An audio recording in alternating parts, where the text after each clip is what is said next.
Chapter 3. 11th day of January, 1679. For the next 2 days my hands were kept busy with visiting women ripe with child or trying to conceive, or with a newborn infant. While delivering these women, my mind could do nothing but stay on my task. But whensoever my hands became idle, my thoughts lingered on what we saw and heard at Newgate. The echoes found me wherever I found myself. On Friday I did not hear a thing from the prison, and I was too busy to discover anything for myself. But on Saturday night relief came knocking in the form of Mrs. Airy. The cold, wet dark whisked around her and tried to enter the room with her. As soon as I saw who it was, I took her arm and quickly pulled her in. I closed the door on the night behind her and bid her tell me the news. "Tell me, Mrs. Airy, what did you learn?" As she spoke, she shook the dripping water from her cap and accepted the cloth I gave her to dry her face and hands. "You were right, Miss Mother Cellier. It was Miles Prance. He suffered monstrously." "Does he live still?" "Yes, ma'am. They've tortured the soul out of the poor man, but his body survives." "So what has happened since we were together at Newgate last?" Mrs. Airy wiped her wet tendrils of hair from her eyes and smoothed them back to the edges of her sharp but kind face, missing a drop hanging off the edge of her nose. Without interrupting her as she spoke, I beckoned her closer to the warmth of the fire to dry herself. "I spoke to divers prisoners last evening and this morning, ma'am. They were full to bursting about it all, and informed me that the jailers took him, heavy with irons on his wrists and ankles, to the lodge. It is common knowledge they examined him for many hours and tried to turn him to confess falsely once more, but he would have none of it. One prisoner told me the interrogators said he had only to give in to them, and he would not worry any more about a living, but if he did not, he would not worry more at all." I frowned. "His cry is testament to his ill treatment. May God protect him and give blessing on his soul. But if they have confession from him, he should purge himself once more. He would name another to be condemned, and they in turn another. Too many are falsely condemned this way." "'Tis as may be, Madame Cellier, but I wish the malice on him might draw to a quick end. I have slept none of these past nights for the noise of Friday searing through my skull." Remembering, my lips thinned and I nodded agreement.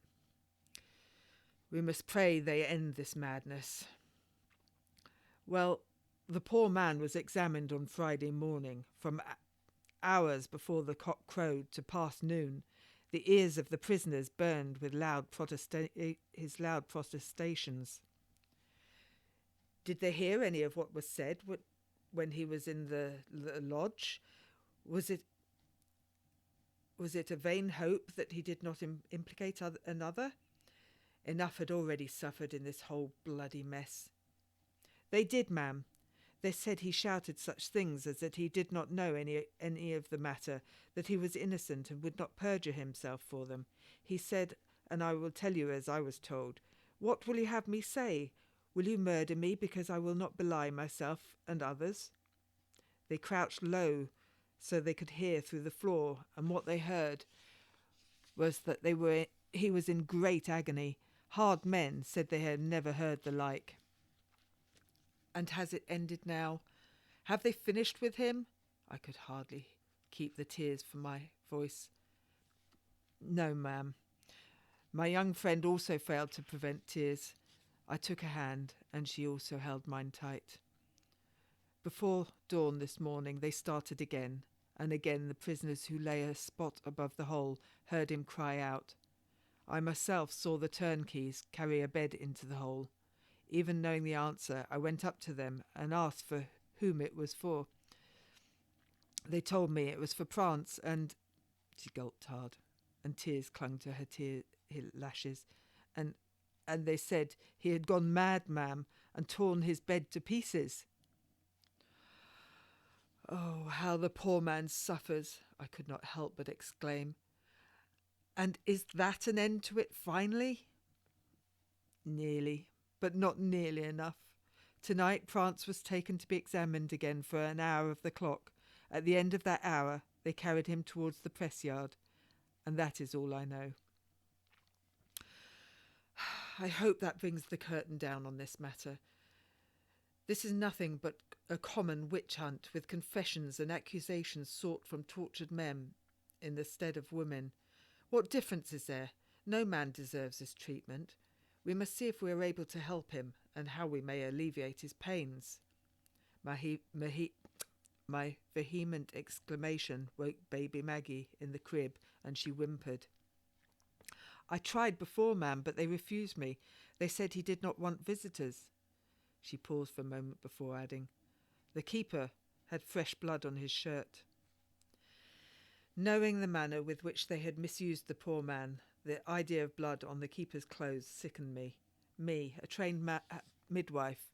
It turned my stomach and brought bile to my mouth. You have done well, Mrs. Airy. Won't you treat with me a while? The pot is hot. Sit and have some tea and tell me more.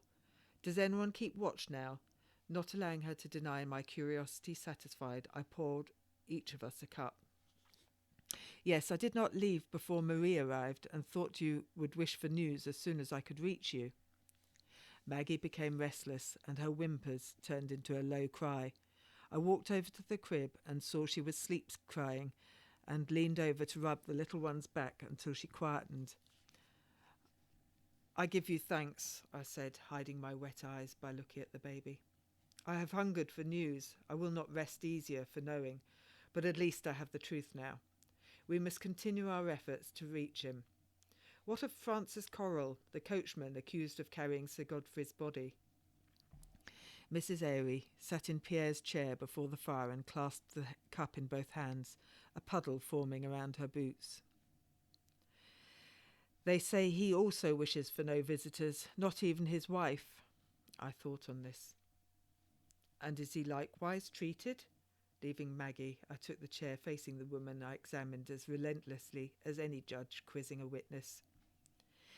He is condemned as one would expect an abettor of the murder to be treated.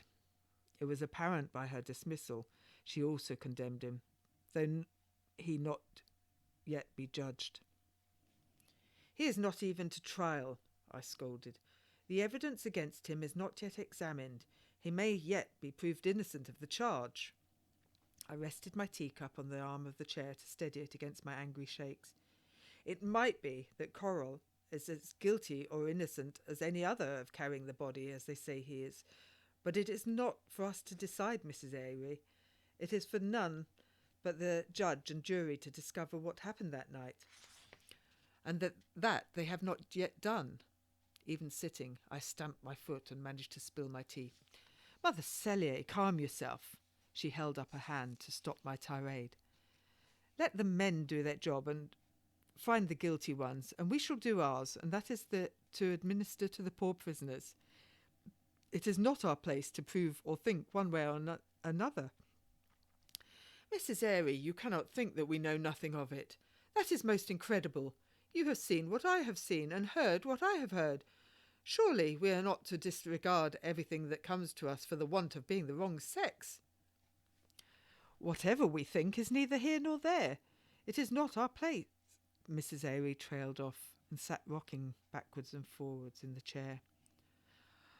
I will not credit you with that statement, ma'am, I said decisively, and I did not, for she knew as well as I of the false witness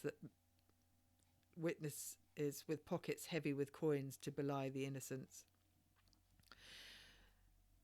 That as may be, Lizzie, but we know not that Correll did not carry the body. I sipped of my tea, and the tea was a tonic to me. If that is the case, I shall discover the truth of it, I said, already planning how this might be done. Chapter 4, 28th day of January, 1679. I jumped back when an icicle shattered into several places on the ground in front of me. Did someone try to murder me? Hands shaking, heart pounding, I looked up and saw many other such icicles hanging from the edge of a snow bulge, suspended from the eaves of this newly finished building, and the space where one had cracked off. It might have near killed me, but it was only Dame Nature having fun with me. I did not wish to deviate from my path. I could think only of reaching my destination, but moved further into the road to be sure no other ice daggers would fall on me. It was not a sign, of that I was certain, merely the weather. The cold permeated my cloak through the many layers of clothes I had donned that morning, and into my aging bones. I barely noticed the flat, blackened areas between the new houses and taverns built since the terrible fire of '66, untouched reminders of that awful week. Shells of once thriving houses, shops and inns, still mere charred remains, were now playing grounds for street children. New buildings would stand there some day, but too few carpenters and bricklayers had the largest city to restore. It was a matter of note that where they had built, the fire was a lesson well learnt, and new houses were of brick and stone. Sometimes, catching a glimpse of blackened wood, I could still smell the smoke pouring from whole lengths of street, and when I looked into a crackling fire in my mind's eye, I could see the sparks fly from roof to roof, spreading faster than could be doused. And then I relived the night we fled to safety, along with friends and neighbours. My good friends helped me keep my then 5 children together. The streets were so packed with panic and fear they were continually dragged from my side. If times were ever hard, those were the hardest. It was before I had met Pierre, so I had only myself to rely on. Happily, the Lord provided me with the means to earn a living, and my midwifery saved us all. Now they were grown and married, except for Isabel, who lived with us still. I reached the house I was told belonged to the man called Francis Correll. I prayed Correll would inform me of the abuse he had suffered in Newgate, to write it in my book of evidence. From talk at the prison, I heard he was released, finally, after more than 3 months of suffering, 6 long weeks in the condemned hole, with none allowed to see or aid him, and left to starve to death, then 7 further weeks in the common prison cell, but still denied visitors. And he an innocent man, so said those in the prison that knew all there was to know. They also said the man witnessed a coachman carrying away the murdered body of the magistrate, Sir Edmund Berry Godfrey, falsely accused Correll only for that he happened to be a convenient hackney coachman at the time, a haphazard scapegoat.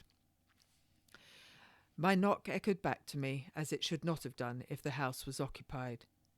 I banged the door a second time. The house stayed clammed shut.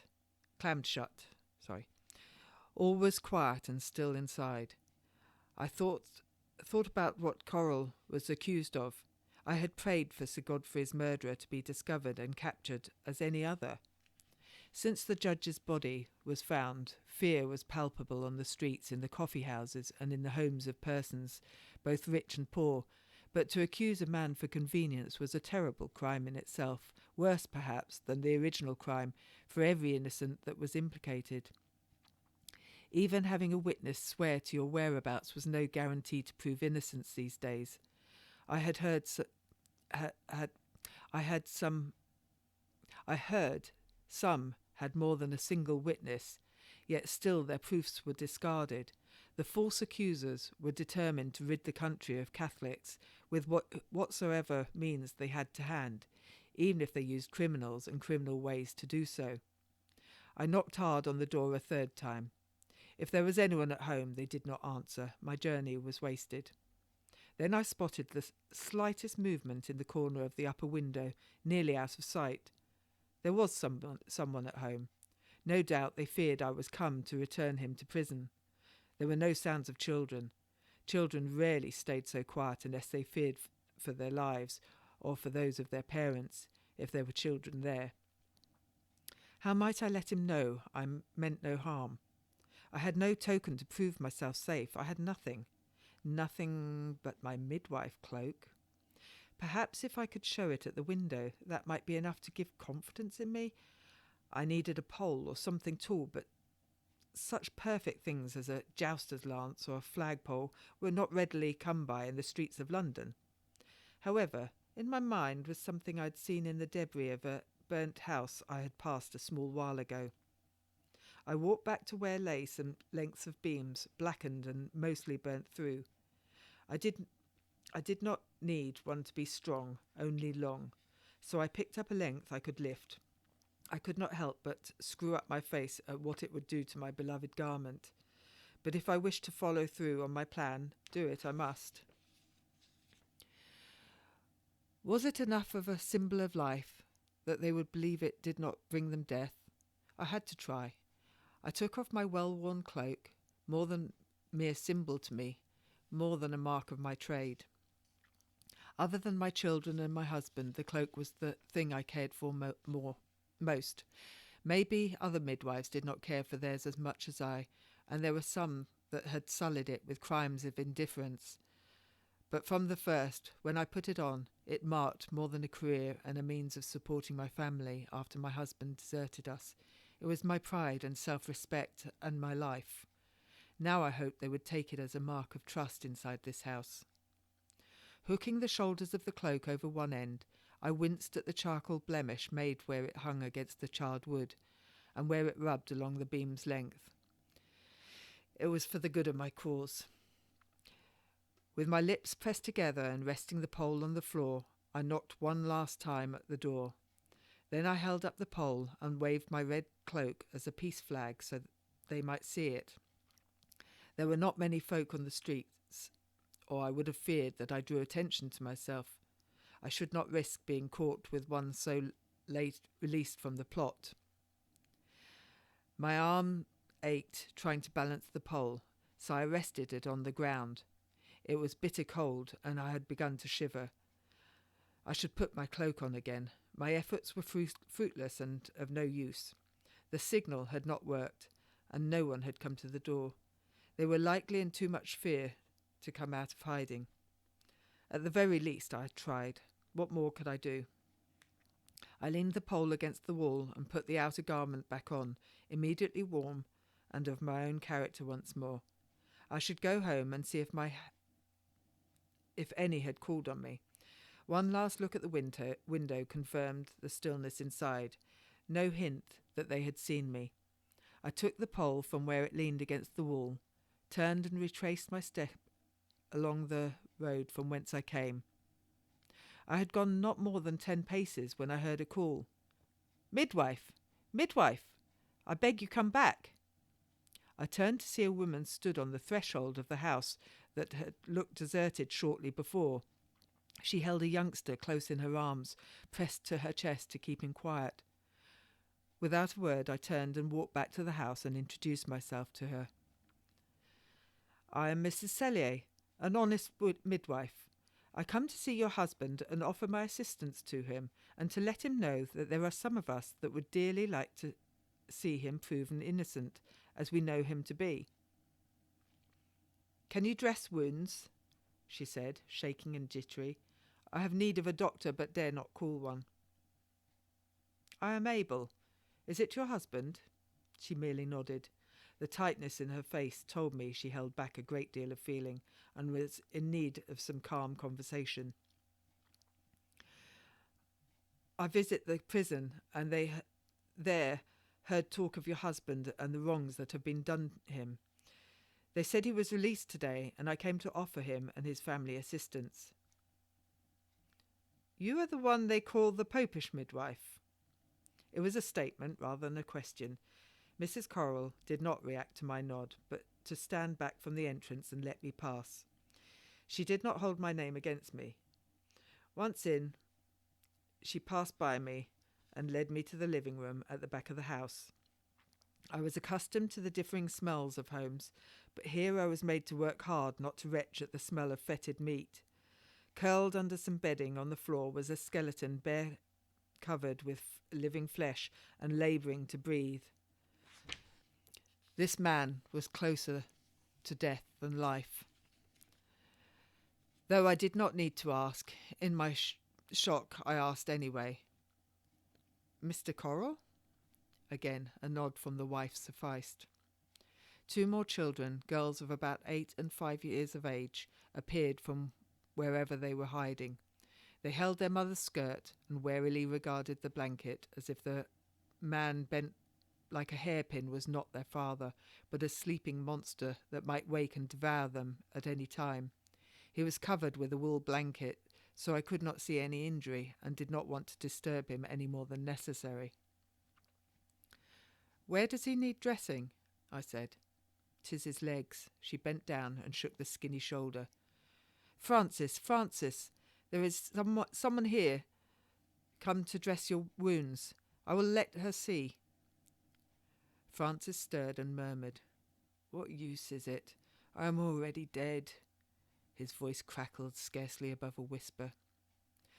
"Do not talk that way, Francis. You are far from dead. Now you have come from that place, you will recover. You must. Our need of you is beyond what you imagine. I will take care of you, and you will be up and driving your horses in no time." Mrs. Coral moved the blanket back, and I gasped. The rotting flesh of his legs hung away in places and stank the more for not having a cover of any sort. I clenched my teeth as, with the wife's help, we slowly moved him onto the side of his back. We could not move him entirely onto his back because his body was set in the way he had formerly lain, his legs at an awkward angle. If he had turned fully over, I surmised his legs would point into the air over his body. "What dreadful thing has caused this?" I cried. I had only ever seen such a cruel thing in old and bedridden people. It was a terrible disfigurement in a young, strong man. "They did this to him. They chained him that way so long he cannot stand."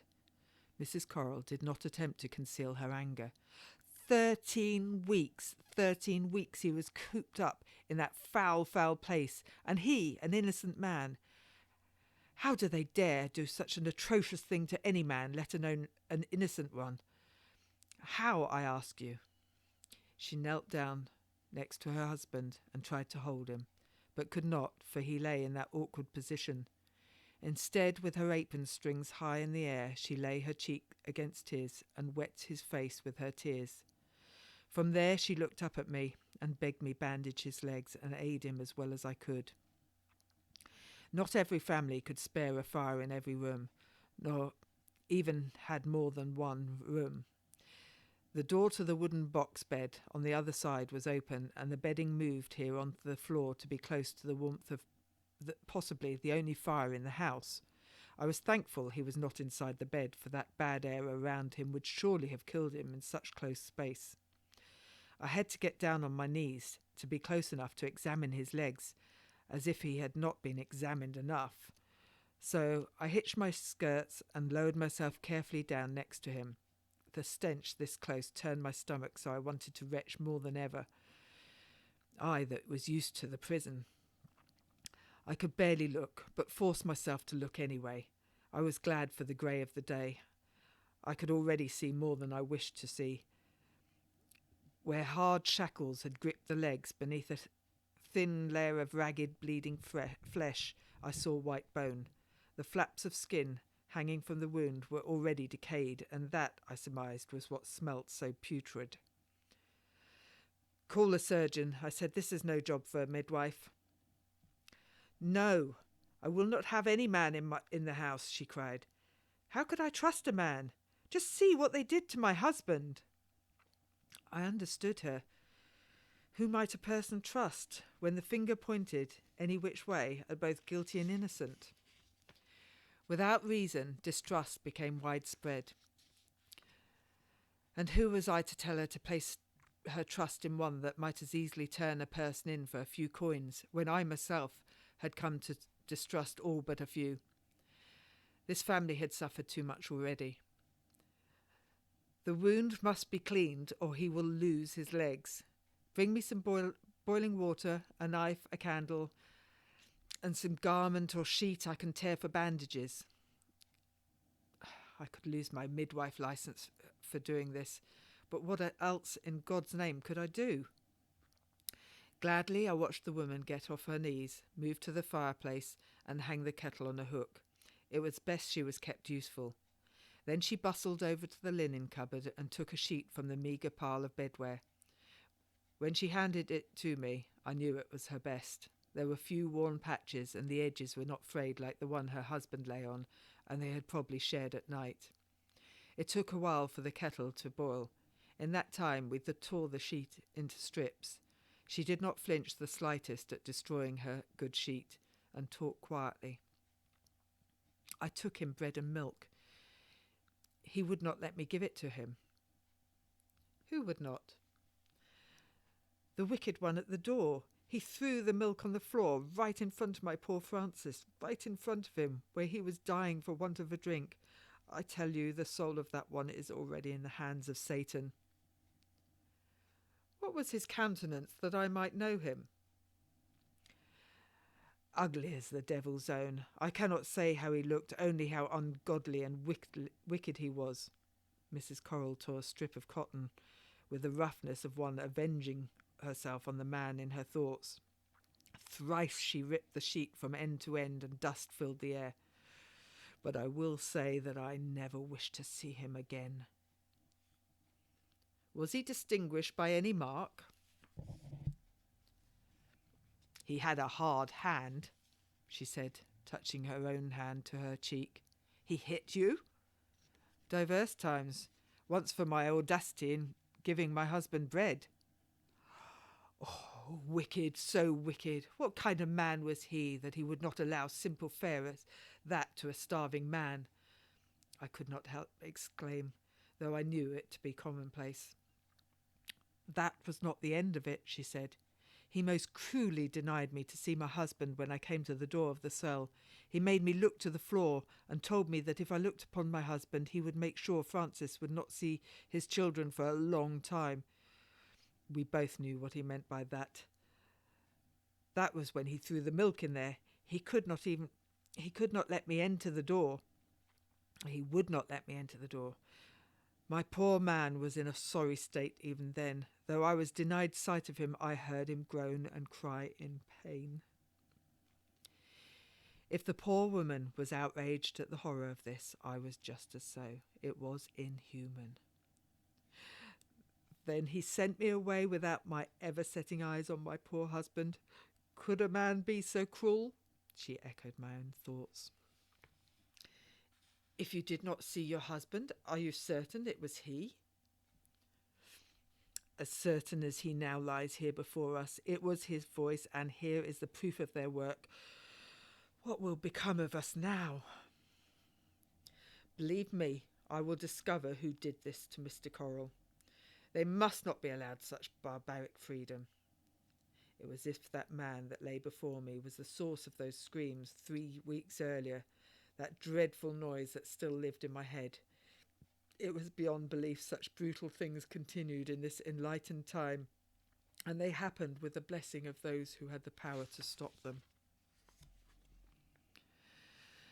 We must give all attention to these wounds now, but I will find out what I can, and I will return to check on your husband tomorrow, I said.